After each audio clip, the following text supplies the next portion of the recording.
के विचारधारा के रूप में थोड़ा बहुत फर्क होगा, कोई नहीं, चला लेंगे काम, बड़ा फर्क तो है नहीं। और देखा फर्क मैं महंगाई बाजा किस तरह अरे लोग जो कहेंगे कि जो आता जो मैंने भी फिर बदलू अब दल बदलू के कहेंगे। इसलिए लेकिन मैं आपको एक बात ईमानदारी से बताता हूँ, 10 साल के अंदर मेरे कहने से किसी एक मेरे वर्कर के साथी की बदली नहीं हुई। और कहें वीरेंद्र सिंह वरिष्ठ नेता, 10 साल के अंदर नौकरियों में हमारे जो साथी हमारे साथ दिन रात काम करते हैं, लड़ते हैं, संघर्ष करते हैं, मेरे वर्कर साथी वीरेंद्र सिंह के साथी, उनका एक बच्चा मैं नौकरी पे नहीं लगवा सका। डीसी के, थाने में, एसडीएम के, बीडीओ के, डीएफएससी के, फलाने के, ढिकड़े के, मेरे वर्कर की कोई पहचान नहीं।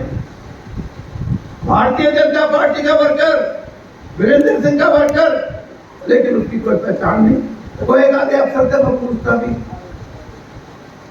तेरे बताने तो बता दे लौड़ा के है, हम कहना छोड़ जाए, हमारी बात नहीं मानते तो जो बोले जी यो क्या है भाई, ये तो बाहरी वर्कर है। मगर बाहरी कौन से तारे चरण आए थे, बाहरी नहीं है। ये मेरे वो साथी है जो खोए मेरे साथ, जिनका रात दिन मेरे साथ खड़ा रहना मेरे लिए सबसे बड़ी ताकत है।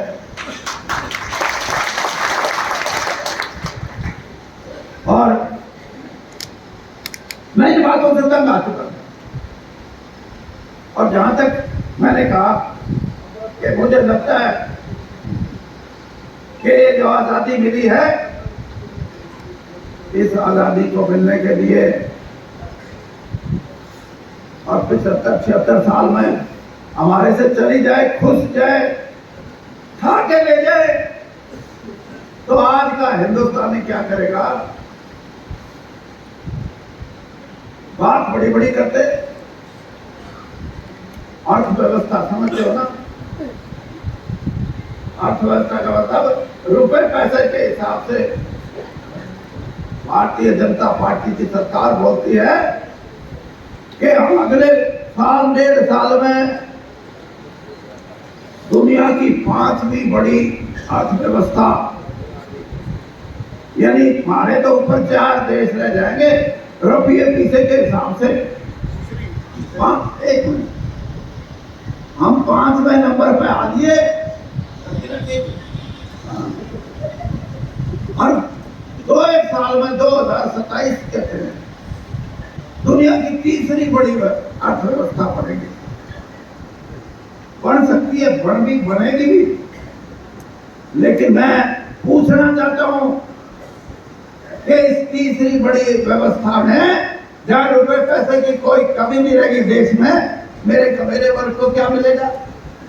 मेरे किसान को जो खेती करने वाला दिन रात मेहनत करके अपना खून पसीना बहा के इस देश का पेट भरता है, और देश का नहीं दुनिया के दूसरे देशों का भी पेट भरता है, उसको तो कुछ नहीं। यानी 70-75% लोग उस अर्थव्यवस्था को जो दुनिया की 3री बड़ी अर्थव्यवस्था बनेगी, उसमें रुपये में से 12 ने सौदा तो यो है, इनने सवालों ना, इनकी कोई बात नहीं।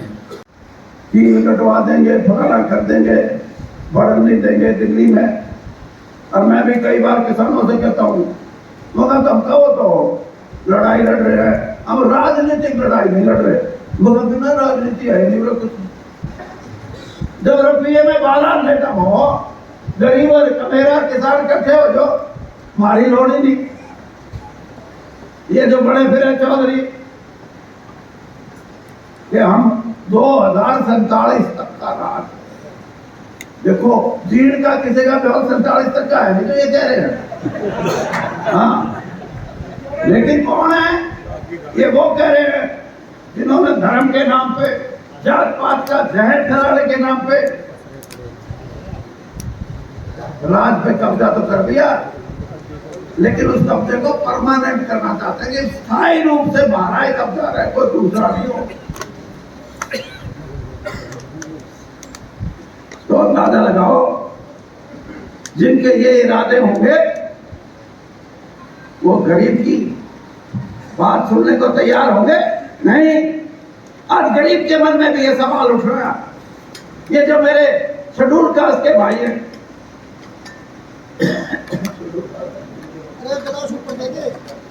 अनुसूचित जाति के और अनुसूचित जनजाति के और पिछड़े वर्ग के जो भाई हैं, इनके मन में भी ये सवाल उठने लग गया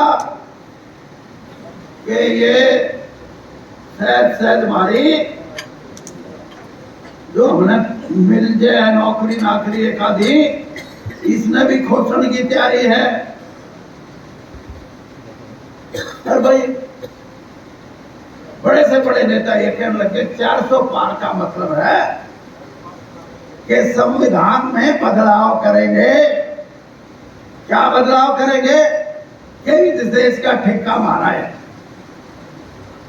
ये मेरी धर्मपत्नी ठेके पर धरती दे है। मैं इनको पूछ लूंगा, बहुत कई साल का तो निकल गया, कदे छोटे निकला। ये कहती है सियानी है, जिनके 2 साल से ऊपर नहीं, गंडे आना आवा तो 3 से कम नहीं होना, उसकी भी बात ठीक है। तो ये जो कहना इनके 400 पार,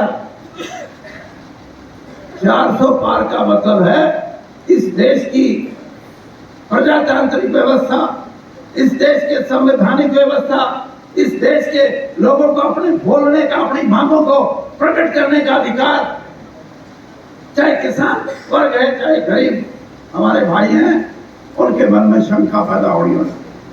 और ये शंका इतनी फैल गई आहिस्ता आहिस्ता कि भूल जाओ कि अगर अब की बार गाड़ी इनकी पार निकल गई तो फिर वह खींचेगी नहीं। आज भी हजारों लोग किसान दिल्ली की तरफ प्रस्थान करें और उसको शम्भू बॉर्डर पर और ये दूसरा बॉर्डर टिकरी बॉर्डर पर रोक के बिठा दें और ईव गए हैं। अब दिल्ली नहीं, मेरे बेटे को कहते ना लोग, ये जो छोटे भैया नेता ये ब्रजेंद्र सिंह तो किसान के बारे में बोला ही नहीं। मेरा तो कहते जो मेरा है कि तो तारीख खाल लगा रहे, क्योंकि मैं तो शुरू से किसान के लिए खड़ा हुआ। और ये बैठे मेरे साथी हिसार के अंदर धरना देते हैं किसान आंदोलन के समर्थन में, छोटूराम विचार मंच, तो वीरेंद्र सिंह उनके बीच में बैठा जाके पलवल पे, जहां से धरना देते हैं हमारे हरियाणा के और उत्तर प्रदेश के किसान पलवल पे, वहां जाके वीरेंद्र सिंह बैठता है। और मेरे पास तो और सुन लो, जो ये लोग छोटी छोटी बातें करते हैं, इस आदमी ने ये कहा था, ये शंभू बॉर्डर की बात चली जाए, बोले इन्हें क्यों खड़ा कर रहे हो यहाँ, आज हम तो दिल्ली जाएंगे। अरे दिल्ली तो 250-300 किलोमीटर है, रोकना हो तो फिर दिल्ली दौरे देख लियो। अब यहीं से इनको रोकने की तैयारी। ये भारतीय जनता पार्टी का एमपी होते हुए ब्रजेंद्र सिंह ने ये बात कही, ये किसानों की हक की है, किसकी है? और फिर मैं तो आपके बीच में आज भी ये बात कहता हूँ कि मेरी रगों में छोटूराम जी का कहीं ना कहीं थोड़ा बहुत अंश है कि जिस दिन मैं किसान से मुंह मोड़ लूं या गरीब से कमेरे से मुंह मोड़ लूं, उस दिन मेरे को राजनीति में रहने का अधिकार नहीं है। राजनीति में हूं तो किसान की और कमेरे वर्ग की बात करना मेरा धर्म है। और मैं तो क्या करता, कई कहते थे क्यों बोलो तुम्हें, आप नहीं काट देंगे, मगर फिर काट कर कह रहे हो, मगर मैंने काट दे तो मेरा पैदा जो, लेकिन वो तो गणेशान है। लेकिन इसने पहल की और ये आया और कांग्रेस में शामिल हुआ। अब सवाल ये आता है, बताइए कि इसका मेरा कारण क्या था। और आज भी मैं ये बात करता हूं ईमानदारी से कहता हूं, जिस दिन ब्रजेंद्र सिंह की टिकट नहीं मिली इसको, मेरे पास भारतीय जनता पार्टी के बड़े से बड़े नेताओं को, नाम नहीं लेता, मैंने बोले जी वैसे माड़ी बात हो गई।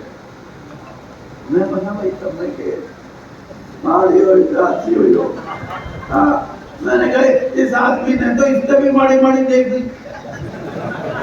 हाँ, वहां जब मेरा मुख्यमंत्री बनने का नंबर आवे, क्या तो मेरे वाले टोकने और इनकी जीत का नंबर काट देंगे मेरा, तो मेरे नेता राजीव गांधी नहीं रहे। ये बात इसलिए मैं कह रहा हूं कि घटनाक्रम में ये छोटी घटना है कि ब्रजेंद्र सिंह को कांग्रेस की टिकट नहीं मिली। हमारे जीवन में, मेरे जीवन में 52 साल के राजनीतिक जीवन में मेरे साथ राजनीति में कई तरह की घटनाएं हैं।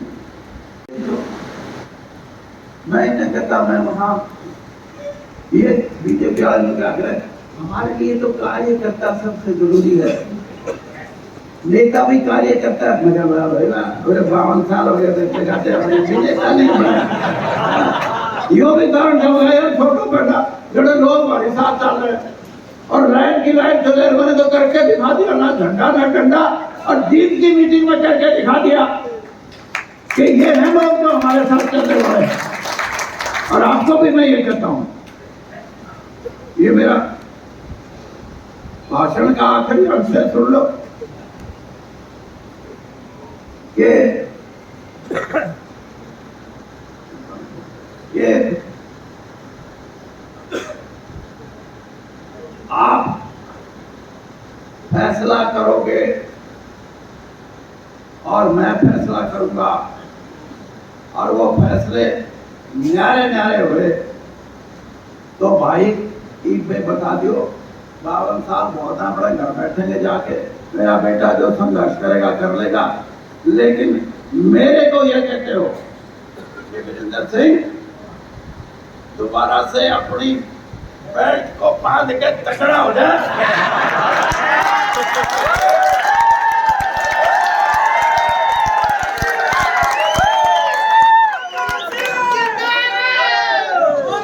अगर आप ये मानते हो कि पिछले कई दशक से राजनीतिक तौर पे, जिसको हम मध्य हरियाणा कहते हैं, जिसके अध्यक्ष हमारे पंडित जी शिवनारायण शर्मा जी, और उत्तरी हरियाणा, उत्तरी का तो काम चल गया क्योंकि मनोहर लाल भी रहे और ही मनोहर लाल ने एक और लाल बना दिया, हाँ अपने सैनी साहब। लेकिन ये जो बीच का हरियाणा, सुन, इस बीच के हरियाणा में अंबाला भी है, इस बीच के हरियाणा में कैथल भी है, इस बीच के हरियाणा में फतेहाबाद भी है, इस बीच के हरियाणा में पौना हिसार भी है। एक चौथाई में भजनलाल जी बन गए थे काफी, और इस बीच के हरियाणा में ये भाई कह रहे थे भिवानी और दादरी भी है, और हम तो हैं जींदाड़े, और ये बड़ौदा और ये अपना गोहाना, और फिर आगे ये पानीपत के हल्के इसराना, और ये अपना साथ आगे करनाला असंध, ये सारा सौदा राजपाट का इनने स्वाद नहीं आया है, और ये दूसरे आड़ भी नहीं देना चाहते। इसके लिए लड़ाई लड़नी है। अब लड़ाई मेरे हिसाब से लड़ते हो तो मैं तैयार, और न्यू को अपना, हमने तो किसी की आंट नहीं, हमने तो फलाने के न्यू बिठाना है, फलाने का बिठाना है, तो फिर मैं वो लड़ाई नहीं लड़ूंगा। मैं आपकी लड़ाई लड़ना चाहता हूँ इस कदर, मैं इस कदर आपकी लड़ाई लड़ना चाहता हूँ कि आपको अभी मई, जून, जुलाई, अगस्त, सितंबर, अक्टूबर, ये 6 महीने का मैंने टाइम दे दो, मेरी साथ खड़े हो लो, मेरी साथ लग लो। मैं ये ईमानदारी से बताता हूं कि हरियाणा की राजनीतिक दिशा में एकदम बड़ा परिवर्तन आएगा अगर आप मेरे साथ हैं। जिसमें जवानी का जोश होगा मेरे नौजवान साथियों में, उसकी अगुवाई ब्रिजेंद्र सिंह करेगा। ये आपके साथ हजारों की संख्या में जहां कहोगे चलेगा। इसलिए भी क्योंकि आप जब आड़ में तो फिर तो भाई जुआ तो टेकना है। एक तक जुआ नहीं टिका था, जुआ इसका टेक दो तब इसके साथ बाढ़ में लाग जाओ, पीछे लग जाओ। और जो बात कही है उसको भी आप मानो, और वो बात ये है, मेरा अपना तजुर्बा कि यह जो लोग में सू पाँच या 5 हटन का काम चालू हो गया है। ये 400 वाले तो बेरा नहीं खड़े टिकेंगे, कदे 543 पे भी टक गया। हाँ, और 100 वाले लोग कहेंगे नहीं हम 150 नहीं टपड़ देते। तो इसलिए लड़ाई है ये, और इस लड़ाई में जिसका पक्ष है वो पक्ष ये है कि कांग्रेस की तरफ लोगों का रुझान हो रहा है, और कांग्रेस की तरफ भी इसलिए कि राहुल गांधी ने ऐसा काम कर दिया जो कोई कर नहीं सकता। 4-4 हजार किलोमीटर की पैदल यात्रा, 6-6 हजार किलोमीटर की यात्रा आसाम से और उड़ीसा से उधर से लेके और महाराष्ट्र तक। ये जो उसमें जो क्या करते ना, ये तो कुछ नहीं, यो है वो है। ये कांग्रेस बहुत बड़ी संस्था है। राहुल गांधी आसाम में जाता तो लाखों लोग, उत्तराखंड में जाता तो लोगों की फौज, पंजाब में जाता है तो लोग ही लोग। ये क्यों है? ये गांधी परिवार की ऐतिहासिक पृष्ठभूमि है, जिसने 2 प्रधानमंत्रियों को गोलियों का सामना करके अपनी जान देनी पड़ी। आज इस देश का आदमी, वोटर जो राहुल की तरफ आ रहा है, उसके मन में ये बात है कि कुर्बानी का अगर किसी राजनीतिक परिवार का इतिहास है इस देश में तो गांधी परिवार का। और यही नहीं, मैं आपको ये बताता हूं कि ये लड़ाई अगर जीतनी है ताकि वोट देने का अधिकार बढ़ा रहे, अधिनायकवाद खत्म हो, डिक्टेटरशिप का जिनका इरादा है वो डिक्टेटरशिप को भूल जाए, और लोगों की अपनी आजादी, पर्सनल लिबर्टी अंग्रेजी में जिसको बोलते हैं, अपने विचारों की अभिव्यक्ति, उसका अधिकार खत्म ना हो, तो आपको ये जो लड़ाई है इसमें एक तरफ कांग्रेस के पक्ष में और कांग्रेस से जुड़ी हुई पार्टियों के पक्ष में मैं आज आपको कह के जाता हूं, हिसार की पार्लियामेंट सीट, सोनीपत की पार्लियामेंट सीट, अब अपने पंडित जी हैं ब्रह्मचारी, सतपाल ब्रह्मचारी, उनसे पूछना कि ब्रह्मचारी जी आप ये बताओ कि 2012 में उत्तराखंड में हरिद्वार से टिकट किसने दिलवाई थी आपको? वीरेंद्र सिंह ने। मैंने दिलवाई थी। आज भी वो भला आदमी, अच्छा आदमी है, हम भी साथ में थे। कोई और बात सूख साथ के मेरा नाम ईब तो लिया नहीं, लेकिन जिस दिन जींद में वोट मांगने आएगा हर गांव में कहेगा कि वीरेंद्र सिंह ने मेरे को 2012 में टिकट दिलवाई। वहां मैं काम करूंगा, हिसार की लोकसभा में काम करूंगा। और मेरे दोस्त हैं, पहले सुशील गुप्ता जी चुनाव लड़ रहे हैं और मैंने तो और बड़ा सवाल हो गया, घने पीछे आला और मेरा यारी थोड़े पीछे आला, बाजंदो टक्कर थोड़े पीछे आला जीतेगा। देख लेना बड़े बात मैं थोड़ा और करनाल हो, जितने भी भिवानी का विधानसभा के क्षेत्र है, कई सिरसा में तो बहन शहजा है, और मैंने बता दिया नरवाणे के भी आ रहे होंगे, मांगा बहन जी और हल्का का तो बेरा नहीं, नरवाणे में तो इतनी वोट गिरने तैयार है। आज वहां का किसान, वहां का चमेला वर्ग, वहां का व्यापारी छोटा और वहां के पढ़े लिखे नौजवान भाई बहन, मतलब वोट आगे ढूंढ ला देंगे, गठड़ी बांध के भी तुम साला ठाए नहीं जाओ, इतनी वोट। और हर चुनाव क्षेत्र में जहां से भी मेरे को कोई कहेगा मैं जाऊंगा, और मैं नकली नहीं हुआ, कई तो नकली भी, मैं तो आपके साथ हूँ ना, मैं तो नहीं तो कहते मैं अपना काम करना नहीं आता। हाँ, लेकिन जिसके साथ खड़ा हूँ ईमानदारी से खड़ा होगा। और आपको भी मैं ये कहता हूँ कि ये लड़ाई है, ये वो अंग्रेजी में बोलते हैं कि कोई बैटल जीत सकता है, अरे अंग्रेजी क्या बोलता है कि लड़ाई जीत सकते हो, युद्ध नहीं। युद्ध तो अभी होना बाकी है, घबराओ मत, युद्ध में तो ठोक देंगे। और सुन लो मेरी बात, आखिर में मैं कुछ शब्दों का इस्तेमाल करता हूँ, ये साथ लेके जाना आपको।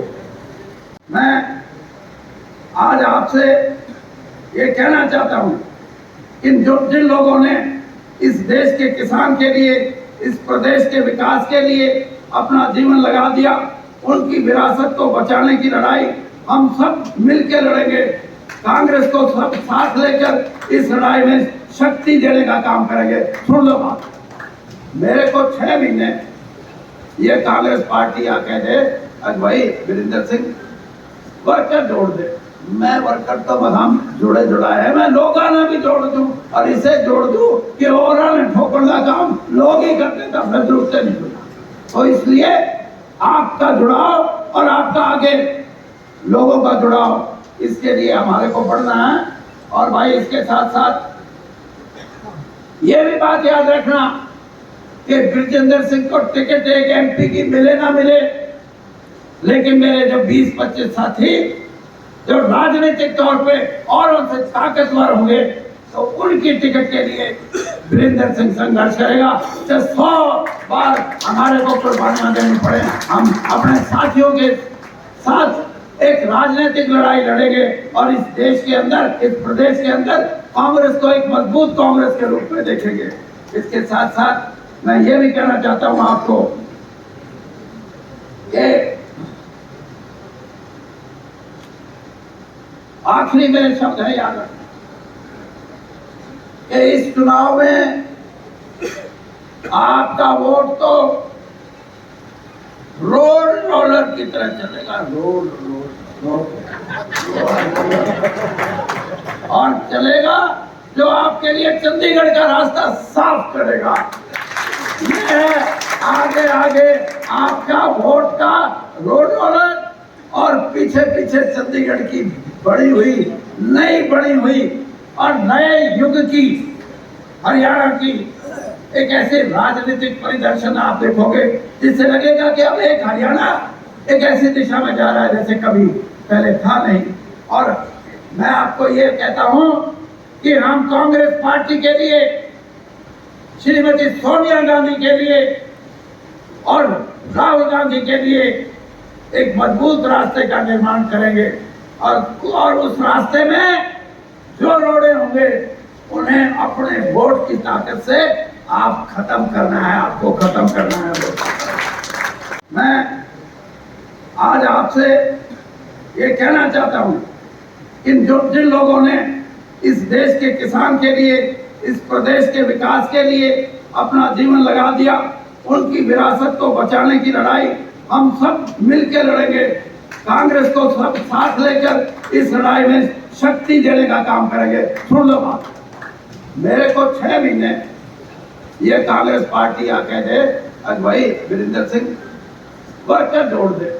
मैं वर्कर तो हम जुड़ा है, मैं लोगों ने भी जोड़ दूं और इसे जोड़ दूं कि और ठोकर का काम लोग ही करते थे, अपने जरूरत से नहीं।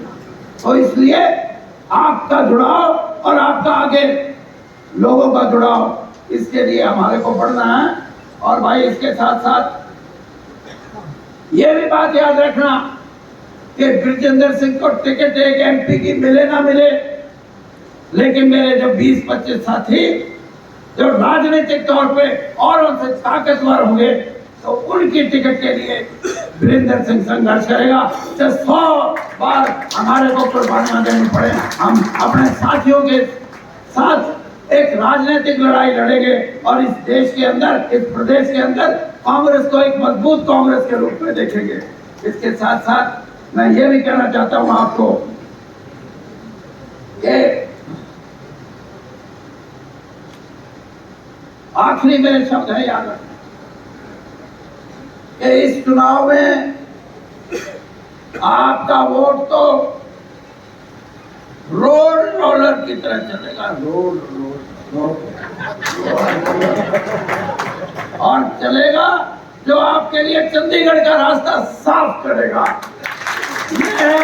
आगे आगे आपका वोट का रोड रोलर और पीछे पीछे चंडीगढ़ की बड़ी हुई, नई बड़ी हुई और नए युग की हरियाणा की एक ऐसे राजनीतिक परिदर्शन आप देखोगे जिससे लगेगा कि अब एक हरियाणा एक ऐसी दिशा में जा रहा है जैसे कभी पहले था नहीं। और मैं आपको ये कहता हूं कि हम कांग्रेस पार्टी के लिए, श्रीमती सोनिया गांधी के लिए और राहुल गांधी के लिए एक मजबूत रास्ते का निर्माण करेंगे और उस रास्ते में जो रोड़े होंगे उन्हें अपने वोट की ताकत से आप खत्म करना है, आपको खत्म करना है। और संदेश के साथ साथ ये भी कहता हूं कि जिस तरह मैं, भाई तुम भी कई बार हो जाए तारे साथ अच्छा भला क्यों तगड़ा हो ओड़े पड़ जाए हो गया रे नाश हो गया, लेकिन अगली फसल बोलते तो नहीं हटते। अगली फसल तोड़ने के लिए तैयार रहो और तैयार रहोगे तो ये मध्य हरियाणा जो है इसकी राजनीतिक स्थिति को हम मजबूत करेंगे। यहाँ कांग्रेस को मजबूत करेंगे, कांग्रेस के साथियों को मजबूत करेंगे। और मैं तो ये भी कहता हूँ कि यहाँ भी गांव गांव में जाके हम कांग्रेस के लिए एक मजबूत सशक्त राजनीतिक प्रक्रिया शुरू करेंगे जिससे कि हजारों नहीं बल्कि लाखों युवा युवतियां और हमारा कमेरा वर्ग का भाई, हमारा किसान भाई उसके जुड़ सके। और ये बात मैं आपके इस आश्वासन से कह रहा हूं कि आप जो मैंने ये बात कही है, इन बातों से आपकी सहमति है या है या नहीं है? आइए तो टूटे खा देंगे।